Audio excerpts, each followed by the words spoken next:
Peace, Israel. Thy righteousness is an everlasting righteousness, and thy law is the truth. Today's date is June 30th, and it is a Sabbath day. I hope you are enjoying a blessed Sabbath day, and you're doing the things that are right in the sight of the Most High. On this segment, I would like to discuss racism. I'd like to discuss with you the topic of racism. Now, clearly, I've just finished doing the video on leprosy probably about an hour and a half ago, and I've placed that up. Now, there's a very, very good reason why our enemies has made sure that we were led by the way of the New Testament and we were not referred back to the book of remembrance for one very, very obvious reason. If we would return unto the God of our forefathers, the God that brought us out of Egypt, the God that spoke to us at Sinai, and the God that made the heavens and the earth, he will strengthen us. And so at no point was our enemies about to give us a God that would strengthen us against them. So what they have done, they have given us an idol, because once we start to take a hold of idols, then we become weaker and weaker, and we become more and more estranged from the Most High. So this is one of the main reasons why we were led by the way of what is called the NT, or the New Testament, which means new truth. And there's no such thing as no truth. The truth doesn't change. It becomes neither new nor old. It simply is. Now, when dealing with racism, as it pertains to me, I am not a racist. I have never been bred or raised that way. I pretty much see people for what they are and will treat those fairly who treat me fairly. And I have, I'm a former military brat. That's number one. And also, I'm a former military veteran. I'm a former U.S. Marine. So dealing with people of different races and different cultures has always been in my upbringing. Now, clearly, I understand that things are not fair, that my people have not been treated fairly, and I'm very aware that racism is alive and well, and there are peoples on this earth, not just white ones, that absolutely hate our people and will do all that they can to do harm unto them. So I'm aware of all of these things. So no, it is not fair, and no, it is not right. And yes, racism exists today. And the hatred towards our people, it is true and it is real. Now, the Most High states clearly, as we return back onto his law, what he will do, he will cause our enemies to be at peace with us, and he would cause those who carried us away captive to have compassion upon us. That is once we return back onto his law, face Jerusalem, lift our hands in prayer, acknowledge our faults, and will walk lockstep with him via doing his law.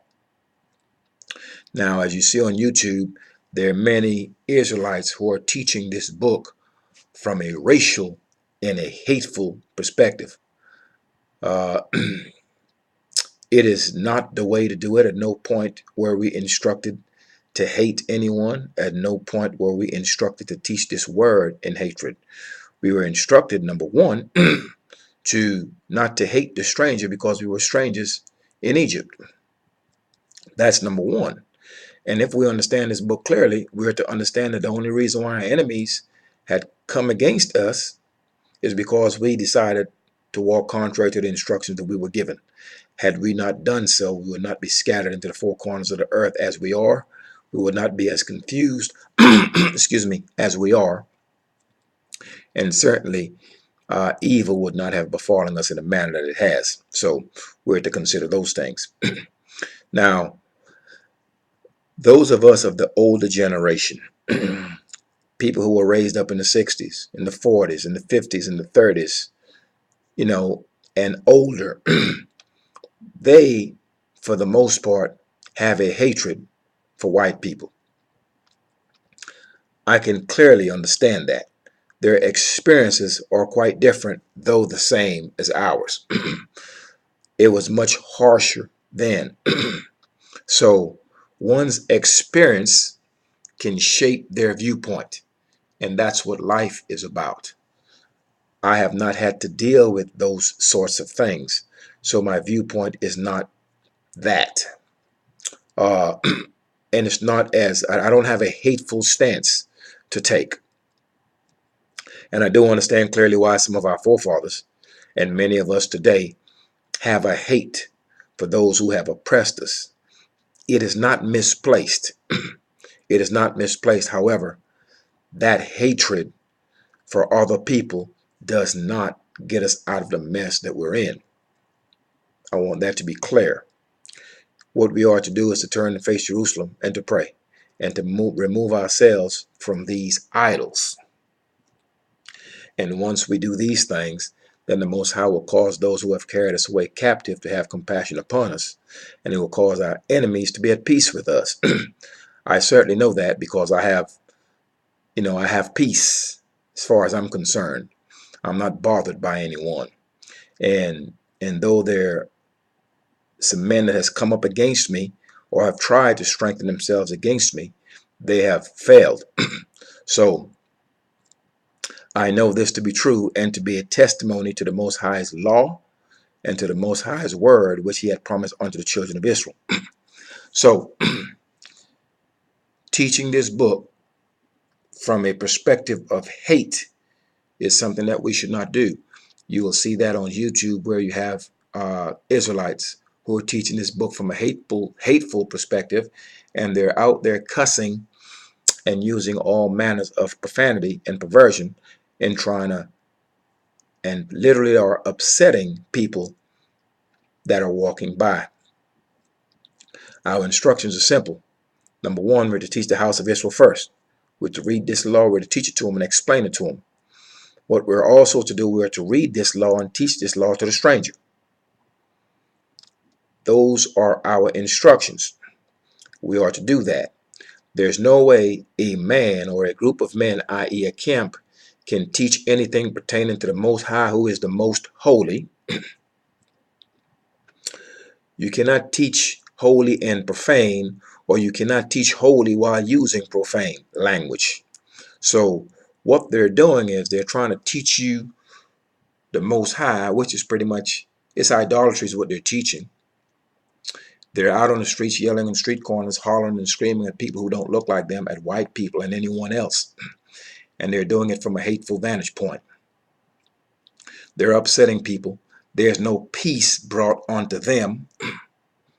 And it's pretty much causing chaos and confusion in the house of Israel, because many of the house of Israel have been studying this and have been following this and believe these gentlemen to be right. And they're not. I ask that you go into the script and read it.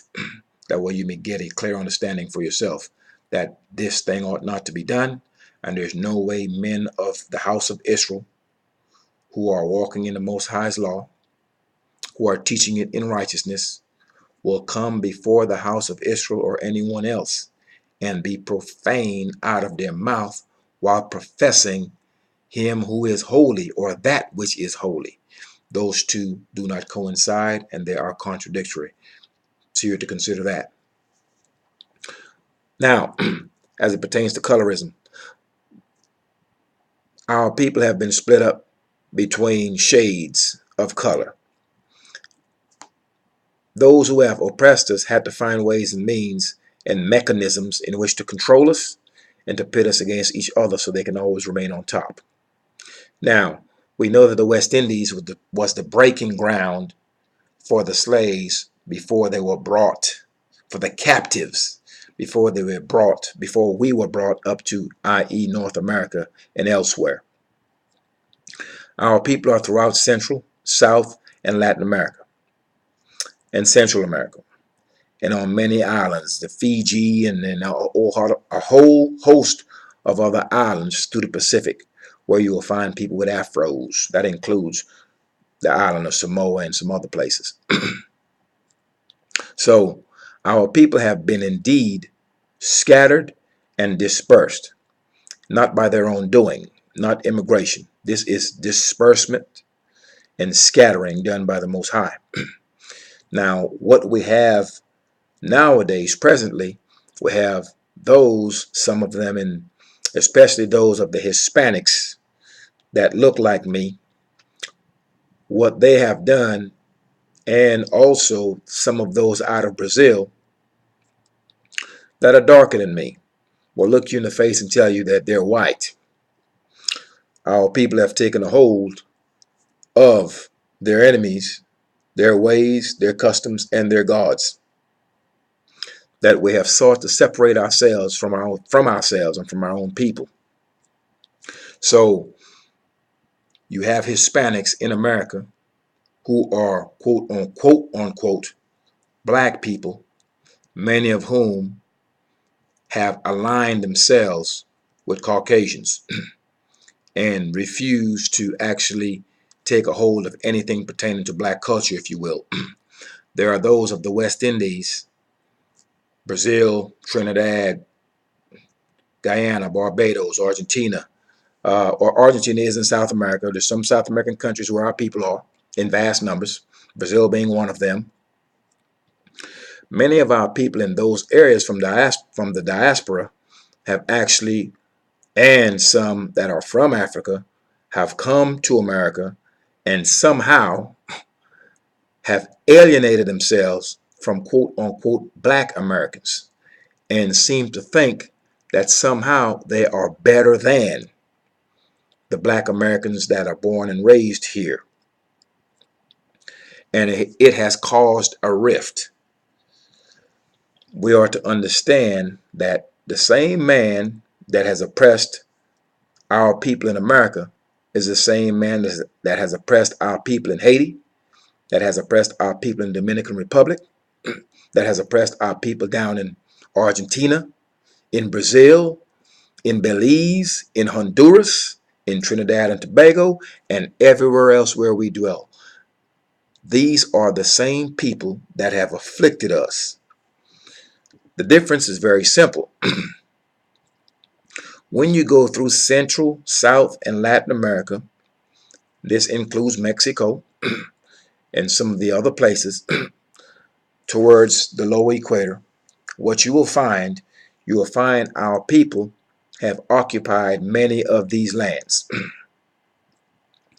And they run them. They run them politically. They are the presidents, the governors, the mayors, the policemen, the judges, the lawyers, etc. But that is just the face, that is just the front. Because those of our people in those nations, what they have done, they have fought their oppressors and they have killed them in vast numbers. So, since our people in those areas refused to be enslaved and fought against their oppressors and killed them, what they do not have, they do not have the benefits of those who have not. And what I mean by that is very simple. Here in America, this is headquarters. This is the headquarters of our enemies, of the colonialists or the colonizers. This is where they live. They did not live down in those areas. They just conquered it. And when the fight got too heavy for them and they took too many losses, they abandoned it and went back to their home bases. But their home bases is where they sleep at night. So they have to find some peace at home base. So what they have done all they can to appease and to please, not by much, those that they have oppressed, that has caused them to be at peace with them. So we'll give you some freedom. We'll allow you to vote, etc., etc. We will tell you lies that will bring some comfort onto you. But meanwhile, we will still institute all these regulations that they have passed to suppress us. But it would give us now and then a little reprieve. We'll have some peace here and there. But for the most part, everything is still the same. Now, with those of us down in Central, South, and Latin America who have killed them off, what they have done to those nations, they have economically cut them off. So you have their presidents, the prime ministers, etc., the whole cabinet, the whole government, and the whole island or nation is ran by our people. However, though it is ran by our people, it is controlled by those who have oppressed us. They control the monetary system and they control the resources of those lands. So our men that are sitting in the leadership role in these nations, they're pretty much there as puppets. Number one, they do not walk after the laws, statutes, judgments, and precepts of the Most High. They are being placed in a position of governance, and they have never governed before. So therefore, once the Caucasians have been beaten and defeated in these nations, they simply pulled out and cut off all economical ties. That's why these nations are poor, and their resources have been robbed. And there are men of Israel who are complicit with their enemies and have caused and continue to cause the demise of our people, why they themselves are rich or become rich, because they have sided with their enemies against their own people. And they have done this for position, for power, and for profit. Now,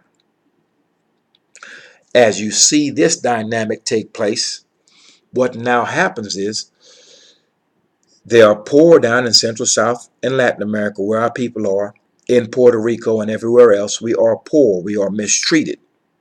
Yet, there are Israelites here in America that are teaching that Hispanics are the children of Israel, when clearly those of the children of Israel who are scattered into these nations that are Spanish speaking, Puerto Rico, Cuba, Honduras, Guatemala, etc., Nicaragua, when we start looking at places like this, we see clearly the children of Israel are marginalized, they are cut off, they are discriminated against, just like we are in any other land.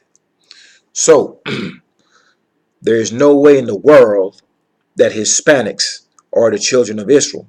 The children of Israel looks just like me, but we speak Spanish and French and all the other lands of our conquerors, all the other languages, excuse me, of our conquerors.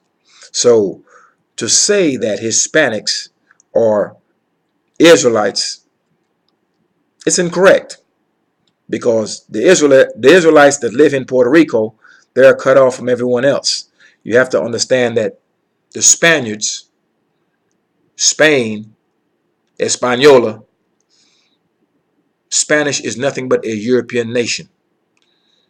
Spanish is a European language, and Spain is a European nation that colonized our people.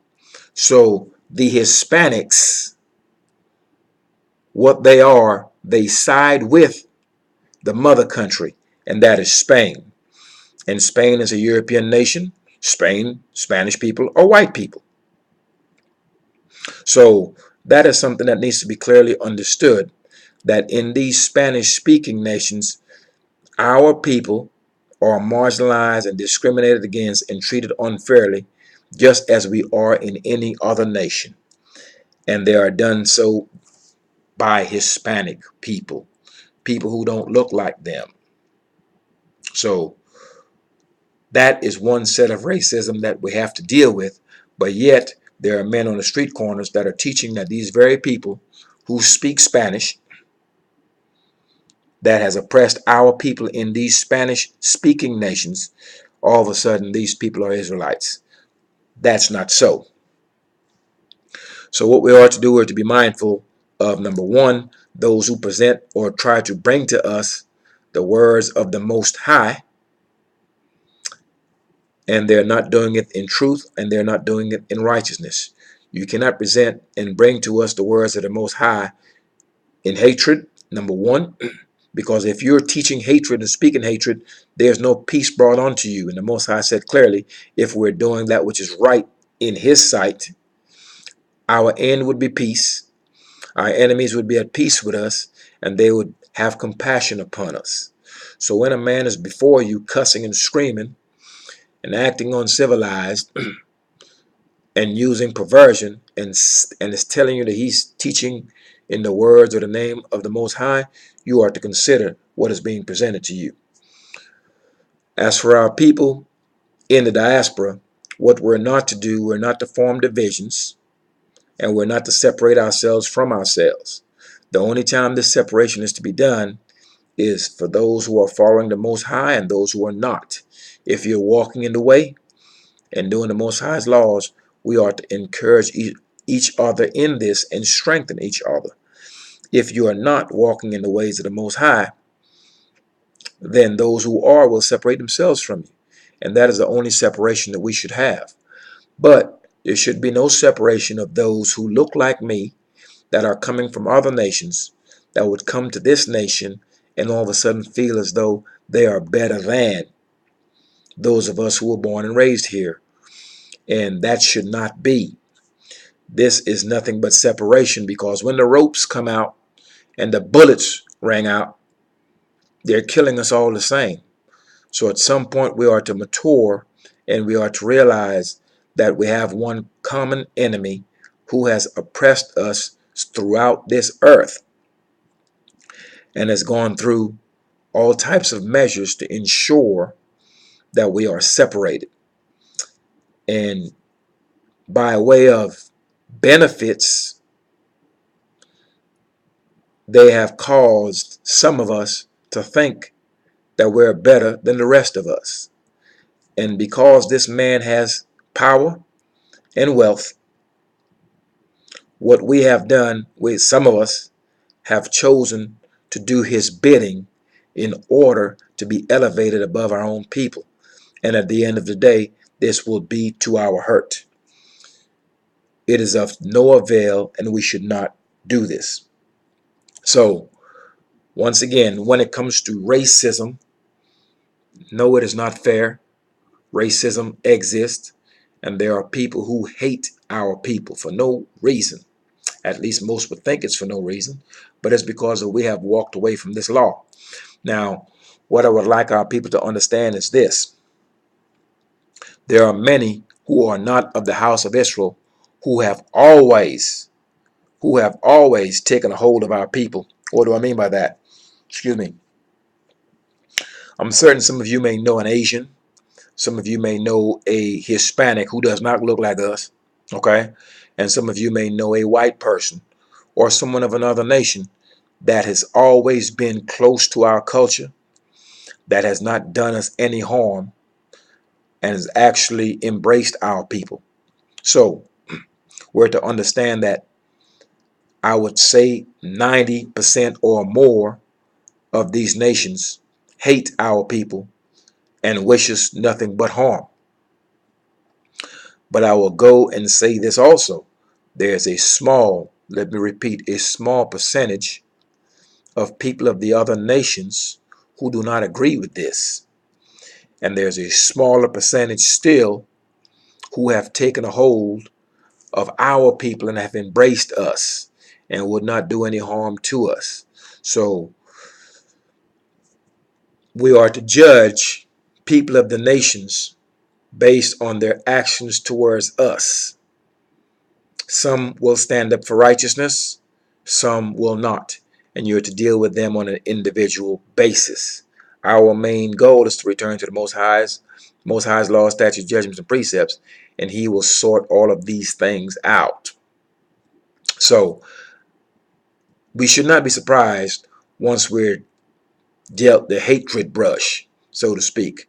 Once you're called the N-word or anything else, we shouldn't be surprised by this, because the vast majority, like I said, of our enemies think alike. And I'm saying 90% plus, because if they all were not hateful and they all were not complicit, slavery would not have been taking a world tour throughout the earth. At some point, you would think someone would have stepped up and said, this is unrighteous. This is wrong for us to treat these people in this fashion. But you can't name any of them that has done this, that has spoken up on our behalf. That's why the other day, as I made that video pertaining to Dennis Rodman is speaking and crying to the U.S. government, petitioning on the humanity and for the U.S. government to give consideration to the people of North Korea. And my point was simple. There has not been a North Korean or any man of any nation that has stepped to the U.S. government and petitioned on the behalf of our people who are being shot down in the street, who have been locked up, been marginalized, and oppressed right here in America by the U.S. government. And the government have programs and laws that they have put in place that is directly affecting our people.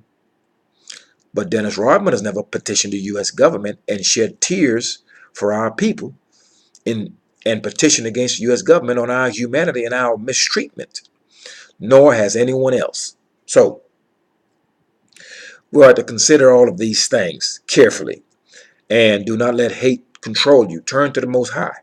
That's all I can suggest. And for those of you who have been mistreated to the point to where you hate your enemies, I'm not mad at you. Because at some point human nature kicks in when you've had enough. However, if you've had enough and you wanted to stop, we're to turn to the Most High, and that's how we can stop this. But getting in the street, yelling and screaming and cussing, etc., it's not going to work. And most importantly, doing harm to our enemies and picking up arms against them, that certainly will not work. We're outgunned. That's number one. We're outnumbered. That's number two. Secondly, our enemies, have been placed or have been given the task to carry out our punishment. The Most High has given them the task to carry out our punishment. So if we're to turn and to kill our enemies, if we're to do that, then what will simply happen is our punishments will increase. That's all that's going to happen. If we turn around and just kill them, yeah, our punishments will increase, because the Most High said, since you won't serve me, I'm going to deliver you to your enemies so you can serve them.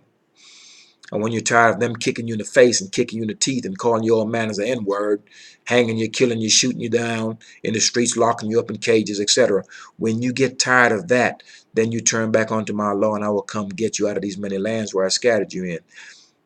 That's the stipulation. So at no point did he say, pick some guns up and kill them and everything is going to be okay. He didn't say that. He said return back onto his law.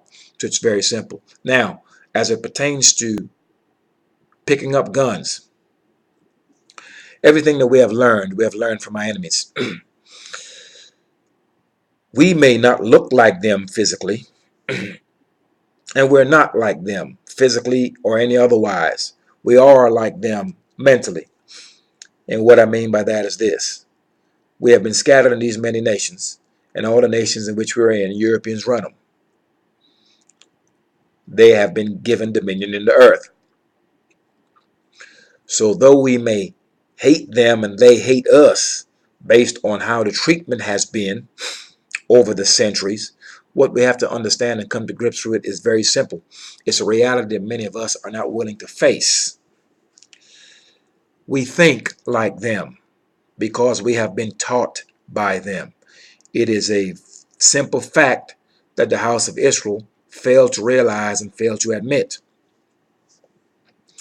Everything we know, we've been taught by our colonizers. We've been taught by our masters. We've been taught by our oppressors. So we think like them, though we don't look like them.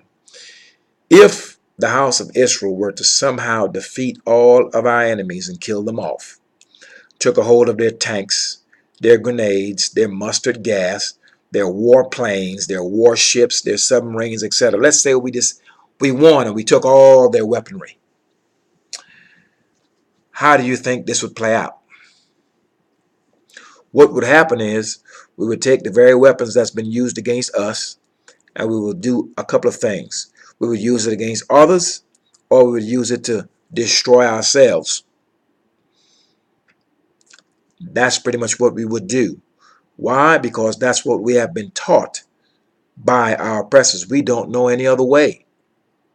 That is why the Most High said he's going to have to give the house of Israel a new spirit, a new heart and a new spirit. And that's why we have to turn to this law, because once we turn to this law, we start to think differently. And as we think differently, we will act differently. But right now, if we were to be given dominion of this earth, what we will do exactly as our oppressors have taught us, because we do not know any other way.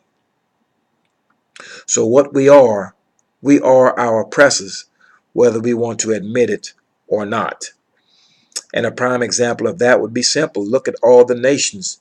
Look at the nations on the continent of Eden, quote unquote, called Africa. Look at the leaders that's down in the Caribbean, Central, South, and Latin America. They look like me.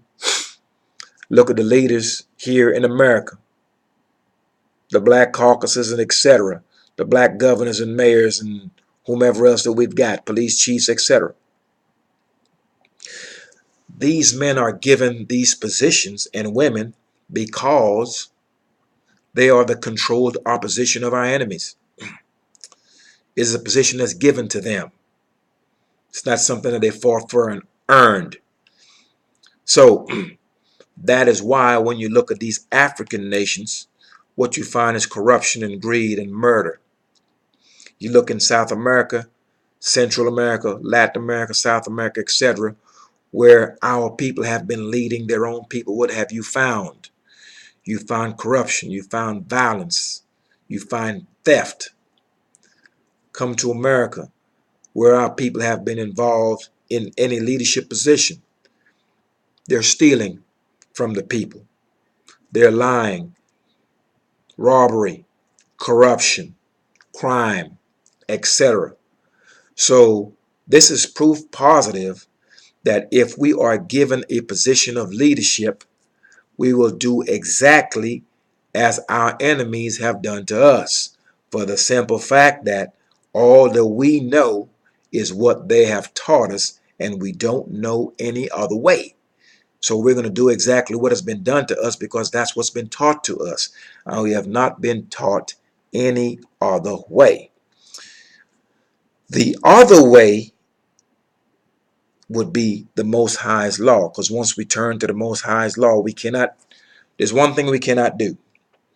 We cannot turn to the Most High and obey His law and follow the ways of our enemies. They're contradictory. And that's why we're to turn to that law. And that way the Most High can change our thinking and put a new spirit upon us. And if we start thinking differently, then we act differently. So when you see those of us that look like us in leadership positions, don't expect too much from them, because they will do exactly what those who don't look like you have done. They're no different. They're our enemies in blackface, to be honest with you. So we have to really turn to the Most High. That way our thinking can be changed, number one. And if our thinking is changed, our actions will change. Because the people who have oppressed us, who hate us, and have done all manner of wickedness to us, we have taken a hold of their ways. We have taken a hold of their gods. As a matter of fact, we actually think they are God, for the simple fact that they can make things happen. They can fatten up our pockets. They can put us in positions that our people can't put us in. So many of us seek to appease them in order to gain position and benefits. And once again, this is to our hurt, because at the end of the day, they pretty much just use us up and throw us away. And what it does, it causes discord and distrust in the midst of us. They will take away the brightest and the smartest of us. And in doing so, you have an Israelite who may be bright. They'll take him away from his people, train him up, give him a high position, and pay him well to separate him. And all of a sudden, he gets to the point to where he feels as though, well, my people are no benefit to me. These people are able to put me in a good position, pay me well, and give me all these accolades. So these individuals eventually alienate themselves from their own people. And then when their enemies slam the door in their face, they have no way to go. They cannot turn back to their enemies. They cannot turn back to their people. They're on no man's land, so to speak.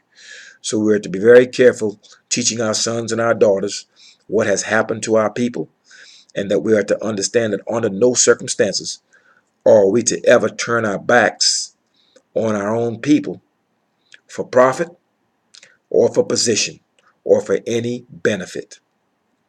We're to turn to the Most High and let Him sort all of this out. So I wanted to cover this so you understand clearly that, hey, look, don't walk around hating people. It's bitter, okay? Not everyone hates our people, but these nations have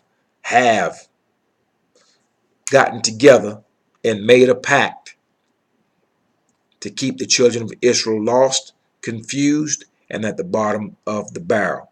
And you already are aware of why this has been done. So take them one at a time and at a grain of salt. And you should not be shocked by anything hateful that's done towards our people. But if you turn towards Jerusalem and you submit and obey, the Most High said He will cause your enemies to be at peace with you. And you are to trust that that is so. After all, at this point, we do not have much options. We have tried everything else and it has failed. What we have not tried turning to the Most High's law. Now, lastly, before I finish up, pertaining to this law, I want you to understand that the fact that we have turned away from this law, turning away from the law, has caused this to happen. Number one, it has caused the family unit of the house of Israel to be split up and to be thrown in disarray.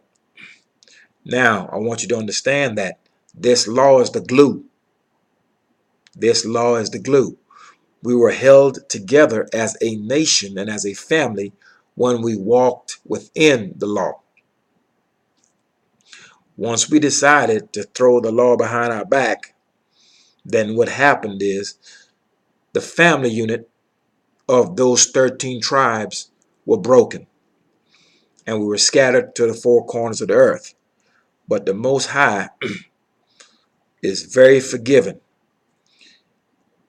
Even though He has scattered us, He said He will still be a sanctuary unto us, even though He is angry with us. So He has extended unto us grace. Grace is mercy. Mercy is forgiveness. Okay? So He has extended grace unto us. Through grace we can find peace. So that grace that has been extended unto us is His law. So as we have been scattered into all these many nations, because we broke His law, we were split up. We were separated. Not only were we separated from the midst of each other, we were separated from the Most High. We were estranged from Him. So if that's the cause of why we were split up, it's the very cause that can bring us back together, because this law is nigh unto us. Every man and all the nations that I've mentioned and more, all the nations of the earth, they have access to this law. So this law is the one thing that's going to bring the entire house of Israel on one accord. And if it brings us together on one accord, that means we're thinking the same and we're doing the same things. And this law is contradictory, or matter of fact, let me put it the other way. Our enemies' actions are contradictory to the Most High's law.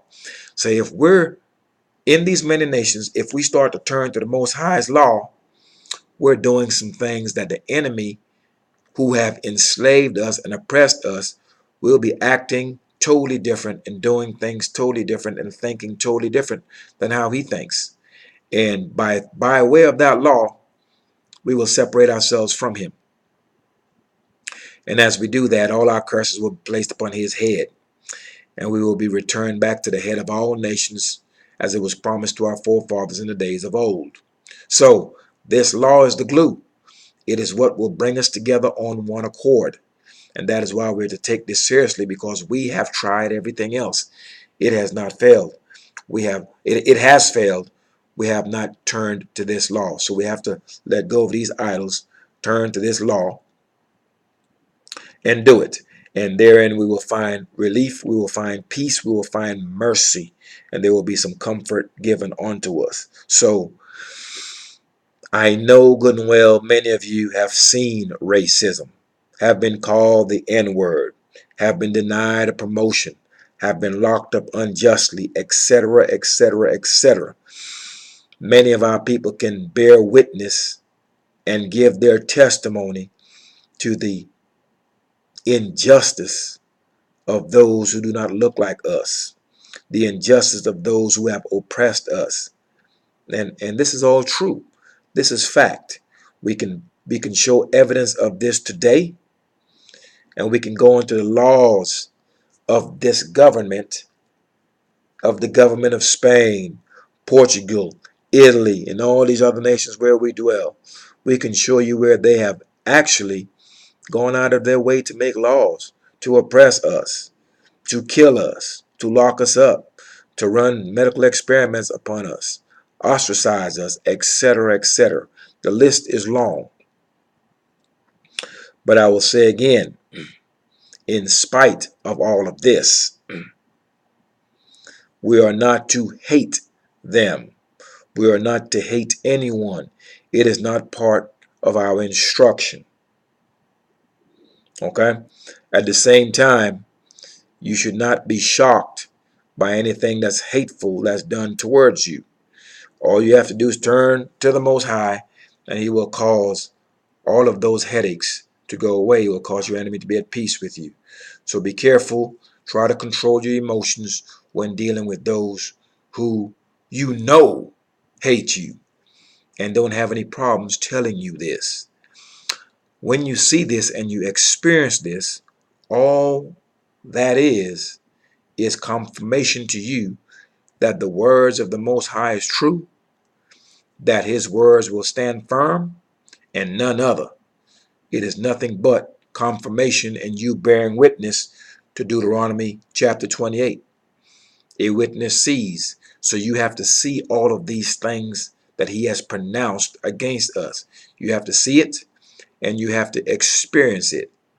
And once you can confirm that, yes, the Most High's word is true, He is doing to us in these many nations exactly as He has said, then what a smart person would do as we continue to mature as a nation, then we will do what we were instructed to do, which is turn towards His law. So our enemies have told us many lies, and we have believed it. We have believed the Christmas, we believed the Easter, and whatever else He has taught us. But now we are grown up. The house of Israel, we are growing, and the Most High is enlightening us, and He's waking us up. So now we begin to question all that we were taught. Now we're beginning to go into the script and read it. And we're cross-referencing the script. And we're trying to bear witness and link up with what we see and what we read. And now we're looking at our enemy sideways. And it has to be a worrisome thing for him. The people that he has murdered and controlled and done violence to them and their children, all of a sudden, they're thinking differently. They're acting differently. And they don't see him in a favorable light. Imagine how frightening that is to our enemies. And as we try to pull away, he will not go down in silence, nor go away easily. But we don't have to fight this fight. The Most High will do this if we turn to Him with our whole heart and our whole soul. Anyway, that's my take on racism and when dealing with people of the other race. If they're at peace with you, if the Most High had caused people of the other nations, of the other races to be at peace with you, you would be a fool to go to war, to be at war with those who the Most High have caused to be at peace with you. So if a man is at peace with you, do not make war with him. But at the same time, if he is at war with you, you turn to the Most High that he may strengthen you. That way, when you go to war with him, at least you've got a chance to win. Because we're not winning anything when we try to go up the battle and we did not seek the mouth of the Most High and his guidance first. So if you have enemies that are at war with you, you can go to war with them. But before you do that, you turn to the Most High that he may strengthen you and that he may go before you. That's guaranteed that you get that win. All right, Israel, stay in the Most High's law, statutes, judgments, and precepts. Watch these guys on YouTube teaching all this hateful teaching. Watch them. They're teaching idolatry. You can look at these men and tell these men are not at peace. And as I look at some of them and listen to some of them and their language, it is clear that these men have been in a cage someplace. They're probably fresh out of jail. Not to knock a man that's coming out of prison, because if you come out of prison, the Most High put his spirit upon you and you're teaching his word in truth and righteousness. Well, that's great. But these men are not doing that. They're coming out here teaching black JC, idle. They're coming out here teaching with hate. We were not instructed to do this. They're coming out here teaching racism. We were not taught this in the law. None of our forefathers told us this. And they're coming out here using profanity while trying to teach and profess the name of the Most High. Doesn't work that way. Thy righteousness is an everlasting righteousness, and thy law is the truth. Peace, Israel.